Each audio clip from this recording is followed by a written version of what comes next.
Mais la ligne, c'est une sorte de mur invisible à laquelle Margaret se cogne. Et ce qui est terrible, c'est qu'elle n'est pas visible jusqu'à ce que sa petite sœur, au fond, la trace à la peinture. C'est là où il y a toute la tension du film.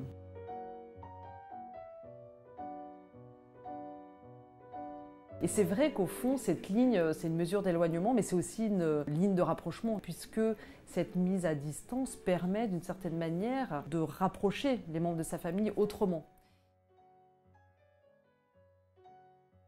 Je trouvais intéressant de raconter l'histoire de femmes, de mères, de filles, de petites filles, de grand-mères, parce que le personnage incarné par Valeria Bruni-Tedeschi est une femme terrible, quoi. C'est une femme infantile, défaillante, dysfonctionnelle. Ça m'intéressait de me dire, tiens, quand on est fille d'une telle femme, d'un tel personnage, comment on se construit ?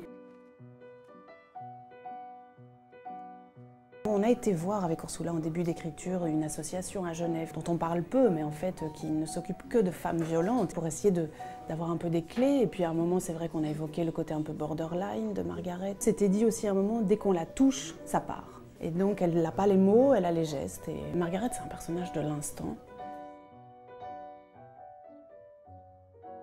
La musique, c'est un personnage dans le film vraiment très très important. C'est vraiment le liant entre les différents personnages du film.